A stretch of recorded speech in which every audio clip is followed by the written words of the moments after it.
Bonjour à tous et bienvenue dans cette nouvelle édition de Route d'Alsace. Au menu pour démarrer ce week-end, on se retrouve dans la capitale alsacienne et vous pouvez deviner où je me trouve en regardant juste ici à côté de moi. Je suis juste en face de la brasserie Les Haras qui fête ses 10 ans cette année. C'est l'établissement qu'on découvre ensemble aujourd'hui. C'est parti.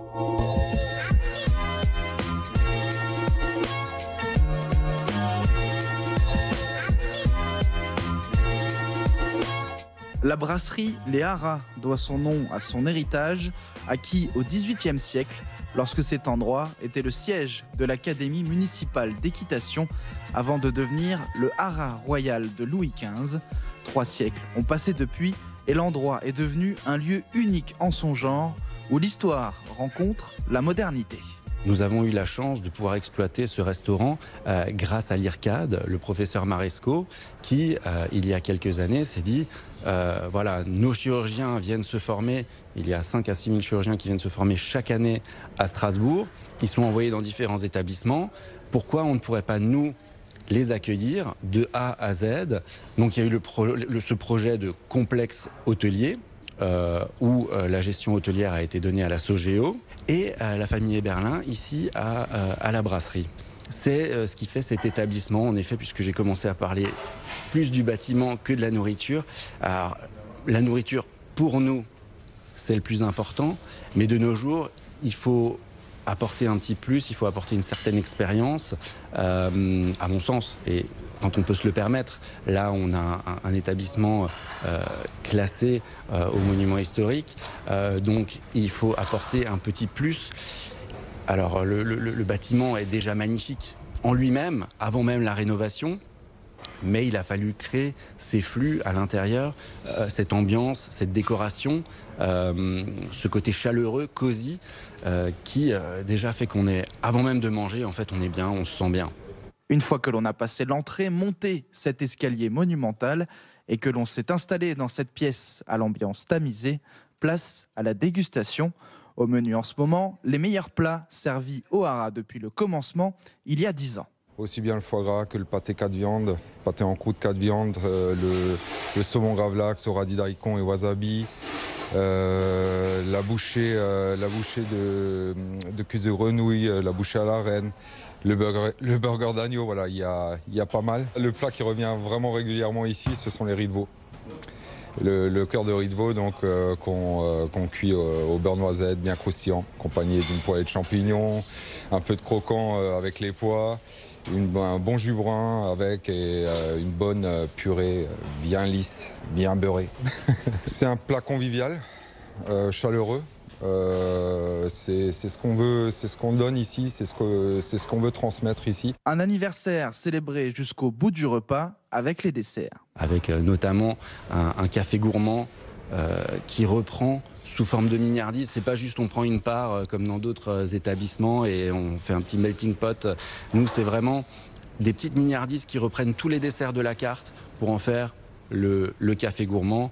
Et c'est également pour ça que le café gourmand chez nous est la meilleure vente de la brasserie pour les gourmands. Voilà, si on ne sait pas quoi prendre, on prend un petit peu de tout. Et c'est ça un petit peu notre philosophie et la philosophie de notre chef pâtissière Tine Tran. Gourmand ou raisonnable, les clients semblent en tout cas y trouver leur compte. J'ai mangé la choucroute, je me suis régalé. Vraiment très très bonne. Rapport qualité-prix, je trouve que c'est très bien en plus. J'ai eu du mal à finir ma choucroute. Je pense que par rapport au tarif, ça vaut vraiment le coup. Dans le gravlax, dès qu'on nous a posé l'assiette, on a eu une odeur qui est remontée parce qu'il y avait énormément d'herbes, d'aneth, de persil et les odeurs remontaient. C'était vraiment très, très fin, très bon. Et puis le poisson, pareil. Après, la choucroute au poisson, on connaissait celle aux 3 poissons traditionnelle d'Alsace, on va dire, mais celle-ci est différente. Elle est revisitée. La choucroute était jaune. Je pense qu'il y avait eu peut-être du curcuma ou du safran dedans, mais c'était très fin, très bon. Et vous, monsieur, alors qu'en avez-vous pensé ? C'était excellent, comme d'habitude quand on vient ici. Et puis oui, c'est une choucroute revisitée avec un peu d'anguille en plus, c'est ce qu'on ne connaît pas par ailleurs. Et puis ici, le lieu, il est somptueux, quoi. Cette charpente et tout, c'est magnifique. C'est le plaisir des yeux en plus du plaisir de l'assiette. Aujourd'hui, j'ai mangé un hamburger à l'agneau. Et alors, c'était comment? C'était assez copieux et c'était surtout délicieux. Qu'est-ce qui t'a plu justement? Est-ce que tu saurais me dire un petit peu dans le détail?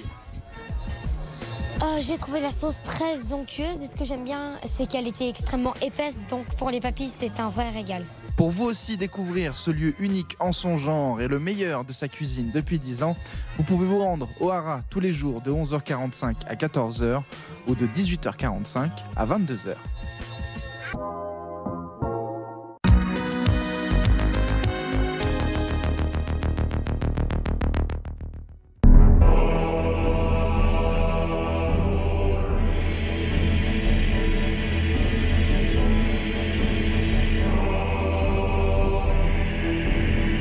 On poursuit ce route d'Alsace depuis Vendenheim. Vous voyez la grande roue en petit juste derrière moi du shopping promenade de Vendenheim. Et je vous retrouve ici aujourd'hui pour qu'on se défoule un petit peu ensemble. Je vous emmène chez les Vikings et on va découvrir ensemble 2 activités originales à faire ici au Vanaheim. C'est le lancer de hache et la Destroy Room. C'est parti.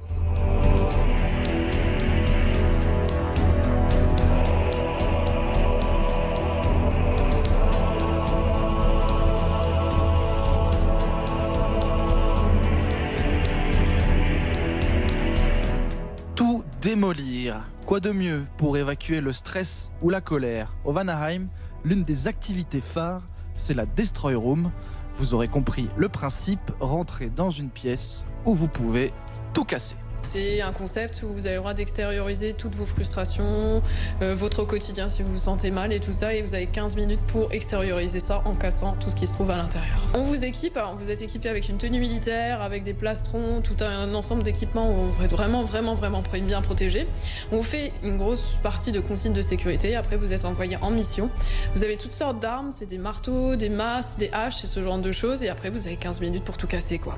Alors il y en a beaucoup qui nous disent, on a beaucoup de psy qui nous envoient leurs patients parce qu'ils ont besoin d'extérioriser. Alors ça peut être hurler, ça peut être cassé, il y en a certains justement ils pleurent. En fait c'est vraiment une évacuation du stress au quotidien. Ça peut être aussi quelque chose où, par exemple un décès ou bien juste on a un divorce, on s'est séparés. Donc c'est vraiment quelque chose pour extérioriser et vous êtes enfermé et on n'entend rien du tout en fait. Une méthode qui semble plutôt efficace pour ses participantes. C'était vraiment sympa, on s'est bien défoulé. Au début c'est un peu effrayant. Et après, on s'y fait. Cathartique. Je me sens mieux. Ça va mieux. Ça va beaucoup mieux. Mais la star du Vanaheim, c'est d'abord le lancer de hache, une activité nordique qui peut se pratiquer comme un sport ou un simple loisir et où se mêlent technique, dextérité et stratégie. J'ai accroché avec cette activité qui est à la fois ludique et sportive. C'est un peu des deux. On peut, si on veut, aller vers un côté sportif en s'entraînant énormément, mais il y a aussi le côté très récréatif et très ludique, notamment avec les pistes digitales qu'on a ici où on a des cibles un peu différentes dans tous les sens. On a les jeux classiques, donc on a 3 cibles, il faut marquer le plus de points. Mécaniquement, il faut tirer au milieu de la cible. Après, on a un morpion, nous aussi. Donc on a 9 cibles sur une piste.